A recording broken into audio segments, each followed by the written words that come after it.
पेट ना हुआ, घुटन हो गई, इसके बिना घर से बाहर नहीं निकल सकते। क्यों? साला इस जिंदगी ने कहीं मुंह दिखाने लायक नहीं छोड़ा। क्यों? ऐसा क्या हुआ तुम्हारे साथ? और तुम ये कैसी भाषा बोलती हो? घूंघट तो कर लिया, मगर शर्म बिल्कुल भी नहीं। शर्म? क्यों आएगी शर्म? और बच्ची कहाँ है शर्म? शर्म का तो रोज सौदा होता है, रोज नीलाम होती है शर्म, हया और ये इज्जत। वाह वाह, खुद के काम इतने घिनौने और दोष दुनिया को। तुम नहीं समझोगी, मुझे भी गर्व था खुद पर, इस हसीन चेहरे पर, इस खूबसूरती पर। मैं भी इतराती थी, मगर क्या? ये साला मर्द जात है ना, सब खत्म कर दिया। वो कैसे? दिल लगा बैठी एक हरामी के साथ, खो गई जवानी के जोश में। खूब सपने दिखाए उस हरामी ने मुझे, उसकी मीठी मीठी बातों में खोकर पागल होकर भाग निकली। और उसने खूब इस्तेमाल किया मेरा, और जब दिल भर गया तो छोड़ आया मुझे उस मुन्नी बाई के कोठे पर। तुम्हारे अंदर दिमाग नहीं था? तुम क्यों आई उसके बहकावे में? उम्र ही कितनी थी मेरी, 14-15 साल, और ऊपर से प्यार के वो हसीन सपने 10 साल हो चुके हैं, और ना जाने कितने मर्द। बस बस, इतना सब करने के बाद भी घूंघट ओढ़े बैठी हो? तो और क्या करूं? पूरा शहर जाता है उस मुन्नी बाई के कोठे पर, यहाँ जाऊं वहां जाऊं, कोई ना कोई पहचान ही लेता है। इसीलिए मैंने इस घूंघट का सहारा ले लिया और निकल पड़ी जिंदगी की एक नई तलाश में। मेरा तो हुआ, पर तुम बताओ, तुम क्यों इतना हसीन चेहरा छुपाए बैठी हो? मैं तो ऐसी दुखिया हूं जो औरों के गुनाह की सजा पा रही है।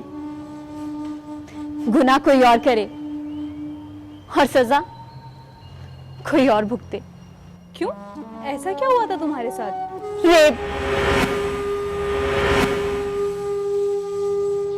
रेप हुआ है मेरे साथ, वो भी गैंग रेप।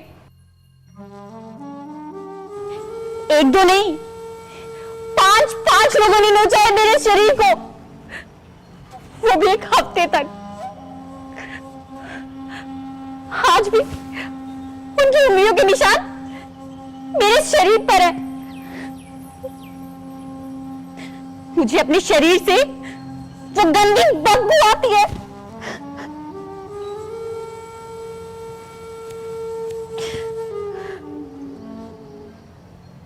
आज भी मेरे शरीर के एक एक अंग पे उनके उंगलियों और नाखूनों के निशान है। जिस चेहरे को देखकर मेरा खुद का मन नहीं भरा करता था, अब उसी चेहरे को देखकर वो घिनौने चेहरे याद आते हैं मुझे। बस इसीलिए इसे ढक कर रखती हूं, ताकि ना कोई और इसे देख पाए और ना मैं। मगर खुद को छुपाने से क्या फायदा? और खुद क्यों इस घुटन में जी रही हो तुम? तो क्या करूं? इस घटना ने इतना मशहूर कर दिया मुझे कि हर कोई मुझे हवस की नजरों से देखता है। औरों की नजरों में मुझे सांत्वना नहीं, वासना दिखाई देती है। इसीलिए भाग आई मैं वहां से, अपनी जिंदगी एक नए सिरे से शुरू करने। सच में बड़ा बुरा हाल है औरतों का इस दुनिया में। खैर, अब तुम भी बता दो, तुम क्यों इतना लंबा घूंघट ताने खड़ी हो? मैं अपने परिवार की, मतलब अपने ससुराल वालों की झूठी मान मर्यादा के लिए पर्दा डालकर बैठी हूं। मैंने पर्दा किया है ताकि उनकी पगड़ी ऊंची रहे। मैं घुटती रही ताकि वो वो इज्जत की सांस ले सके। वाह, तुम्हारी स्टोरी इंटरेस्टिंग लगती है। जरा खुल के बताओ ना, क्या हुआ था तुम्हारे साथ? इस दुनिया में हम औरतों को खुलने की इजाजत नहीं है। अरे यार, अपनी कहानी थोड़ा खुलकर बताओ। हुआ क्या तुम्हारे साथ?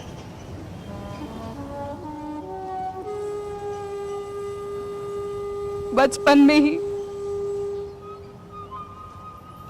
मेरे माँ बाप मुझे छोड़कर चले गए थे। मेरे चाचा ने मुझे पाला पोसा। अब पता नहीं मैंने उन्हें पाला या उन्होंने मुझे। और जब जवान हुई तो उन्होंने मुझे बेच दिया। उन्होंने मुझे एक ट्रक ड्राइवर के थ्रू गांव के एक आदमी को बेच दिया। मतलब कि उससे मेरी शादी कर दी।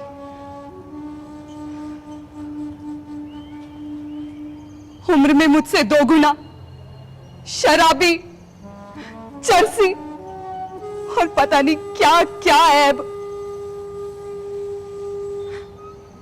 किस्मत ने मुझे ऐसा वर दिया और घर में स्वागत हुआ तो सास के लेक्चर के साथ। एक बात ध्यान से सुन ले, यू तेरा ससुराल है, घर नहीं है। अराड़क का देता रहना पड़ेगा। और इस घूंघट ने ना नैड़ता ऊपर ना जाने दिए, समझ गई ना? ना किसी से फालतू बोलेगी और ना बात करेगी ना किते जागी, और मुंह ना दिखा दिया अपना किसी से।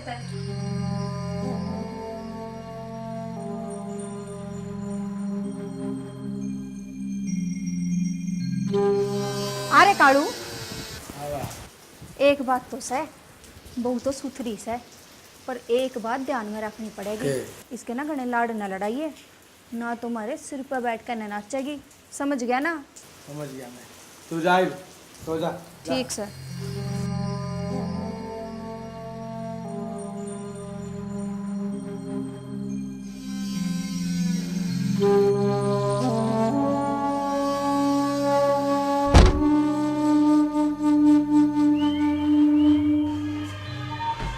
नहीं, मेरी माँ के कवे थी, अरे मने 2 मिनट लगेंगे तना गंडा से तक काटना मैं।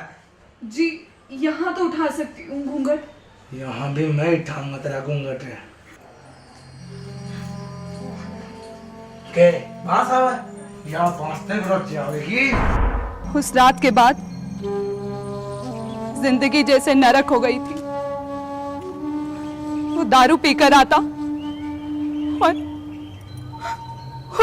पूरी रात मुझे नोचता और पूरा दिन मेरी सास मुझे कचोटती रहती। बिना घूंघट के तो घर के आंगन में आ ही नहीं सकती थी। दम घुटने लगा था मेरा उस घर में। मेरे खसम के चाचा का एक लड़का था, मेरा ही हम उम्र। मुझे भाभी भाभी कहकर बोलता था, मेरे साथ हंसी मजाक करता और दिन कब गुजर जाता मुझे पता ही नहीं चलता था। अच्छा, मतलब तुम्हारा दिल आ गया था उस पर? नहीं, ऐसी कोई बात नहीं है, बस थोड़ा सा मन हल्का कर लेती थी। एक दिन हम दोनों बैठकर बातें कर रहे थे।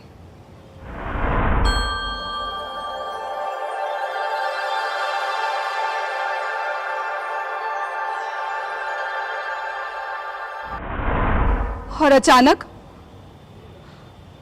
मेरी सास आ गई।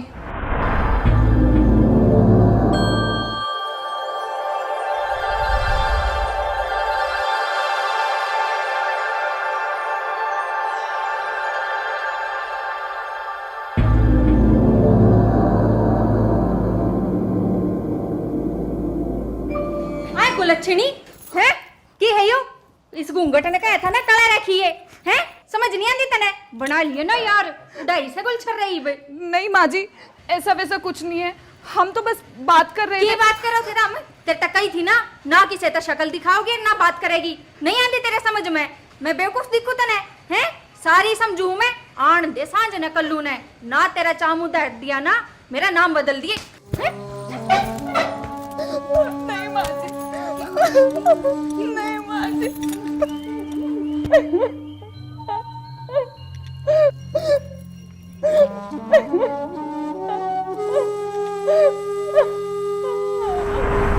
और शाम को वो बहुत दारू पीकर आया। आते ही बुढ़िया ने पता नहीं क्या क्या लगा दिया।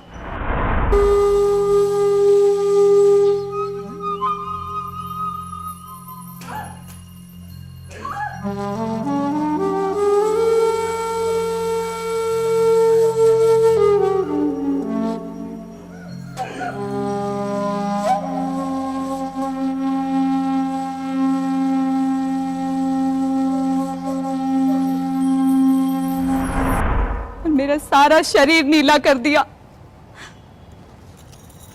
मैं हाथ जोड़ती रही, मन्नतें मांगती रही,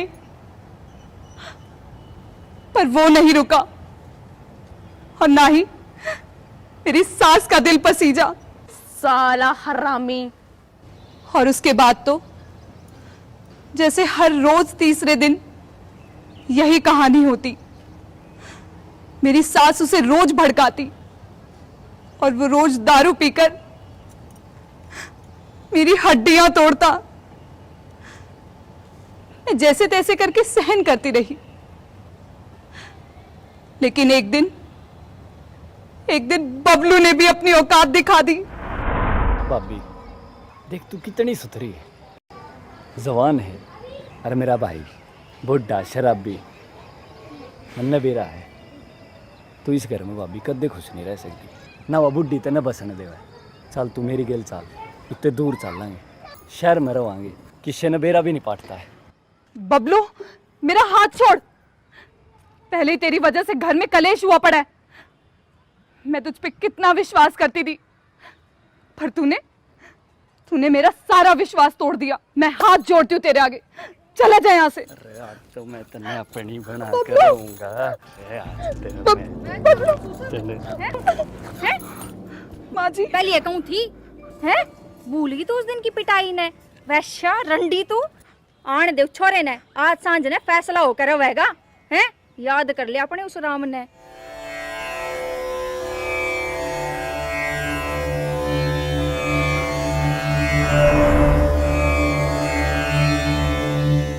फिर क्या हुआ उस शाम को? मैं भी शाम होने का इंतजार करने लगी। उस रात वो थोड़ी लेट आया और आते ही बुढ़िया ने पूरे दिन की घटना सुना दी।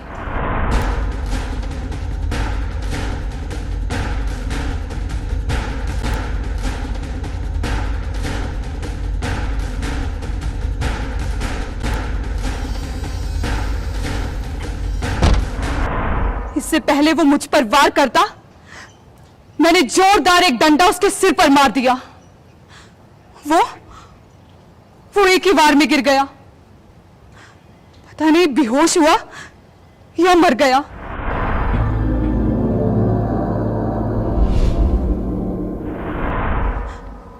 मैं दौड़कर बाहर आई। काड़ू, ठीक से बेटा।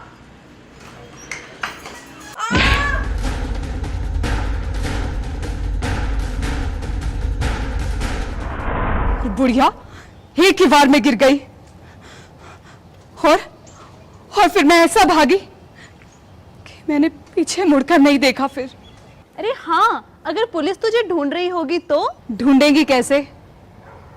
इस घूंघट की वजह से ना तो गांव वालों ने मुझे देखा है और ना मेरे परिवार में मेरी कोई तस्वीर। पर बबलू के सिवा। साली अभी भी बबलू को याद कर रही है? हाँ, अरे छोड़ो ना बबलू को, मुझे तो तुम दोनों मुझ जैसी दुखिया मिल गई। चलो कुछ करते हैं। हाँ हाँ जरूर, एक से भले दो और दो से भले तीन, तो मिलाओ हाथ। और हाँ, जब जिंदगी से लड़ने की ठान ही ली है तो फेंको इस घूंघट को भी, क्योंकि हमें भी खुल के सांस लेने का अधिकार है।